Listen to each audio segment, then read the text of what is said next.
sa pinakikat ko naman.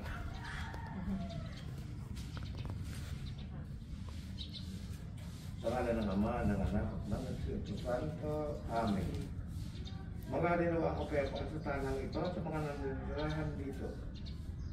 Mga kapatid na rin at makinig sa banal na salita ng Diyos nang makita sa ating puso at diwa ang aral na gabay ng mga anak sa kanilang buhay. Ang mabuting balita ng Panginoon ay yung kaisanlupa. Pagpasok ninyo sa alinmang bahay, sabihin muna ninyo, magdadinawa ang kapayapaan sa bahay na ito. Kung may ibigay sa kapayapaan na nakatira roon, sa kanilang kapayapaan. Ngunit kung hindi sila magkakamit nito, manatili kayo sa bahay na inyong tinutuluyan, kanin ninyo at inumin ang anumang idulong sa inyo. Sapagkat ang manggagawa ay may karapatan tumanggap ng kanyang upa. Huwag kayong magpalipat-lipat ng bahay. Kapag tinanggap kayo ng anumang bayan, kanin ninyo ang anumang iyain sa inyo, pagalingin ninyo ang lahat ng may sakit doon. At sabihin sa bayan, nalalapit na ang paghahari ng Diyos sa inyo. Ang mabuting balita ng Panginoon. Pinapurigan namin ang Panginoon.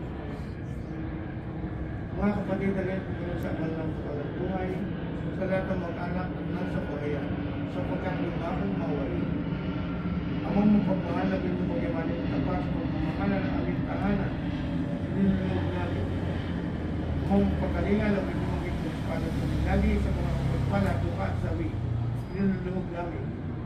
Amang may kapala, pinupagyaman masigasig kami, sa pagpapalaganap na iyong paghahari, nilulog namin. Aming Ama, sa iyong kagandang loob, binibigay mo sa amin yung buhay pagmamahal.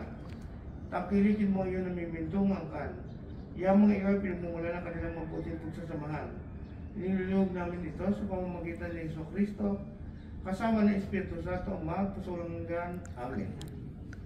Manahan ka, Panginoon Hesus Kristo, sa piling ng mga papasinaya sa bahay na ito, at tumingilin ng pagbabasba sa iyo, upang sa paglaga nito'y kanilang madama ay ang pagkukuk, upang sa paglabas dito'y kanilang makamit ay ang pagtataguyod, at upang sa pagbalik dito'y kanilang mapaunlakan ay ang pagpasok, hanggang sa kanay sumapit sa iyong tahanan sa maligayang pagpisit sa iyong Ama sa kalangitan.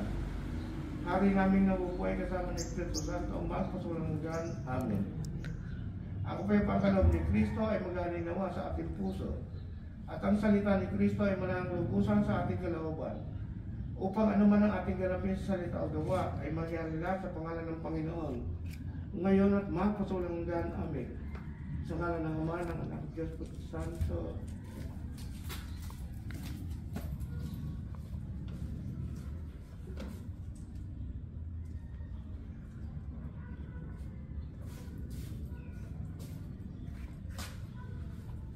Wala ka pa yung ilo.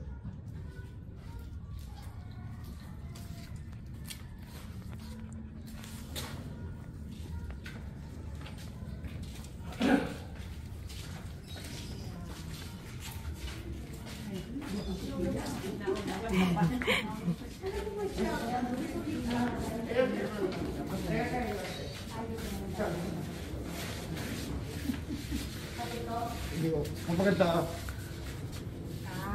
Sabog ka na dito pag ganito ang sabog. Ang masasalin niyo. Kailangan pakasok. Ano sabog yan? Sabog. Saan sa bibig paglaya? Ano sa sabog? Ito po. Patito? Iyahagi. Ay, sabog din? Kakain ko pera lang. Eh, kung tinam sa din. Si Aki po. Okay. Sige po. Yay!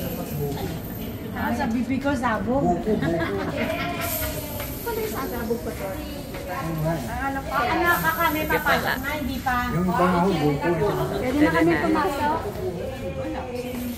Mamaya. Wala akong makita pera dito. Dito, saan tayo? Dito ito pare. Si Mama. Yan, di ba lima? Kasi wala, di ba ako? Kasi ayan na.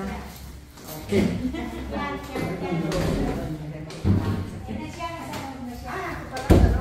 Bukasan doon. Saan ba? Thank you po. Pala pa. Gusto mo lang din mo? Ay, sige. Nagulat ako. Alam ko iba pala. Ano yan? Secret.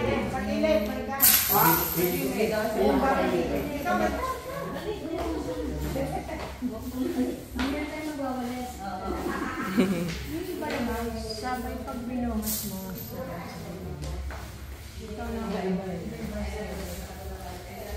Iya ha? Huwag mo rin ng orange. Bakit naman niya si Iya?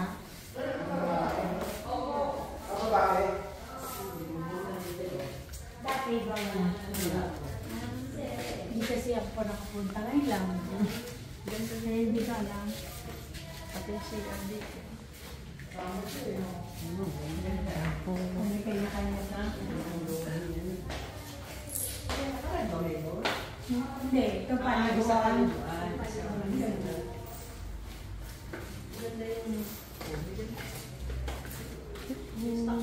Basta kaya ano daw yan kay Alan. Ay, nagawa. Siya nilagay.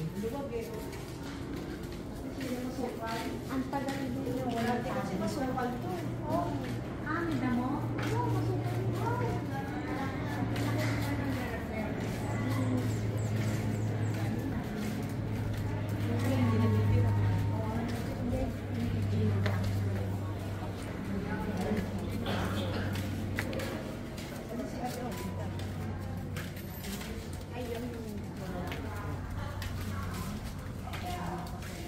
Ay na, pwede na ako patay. Tayo muna tayo. Kainin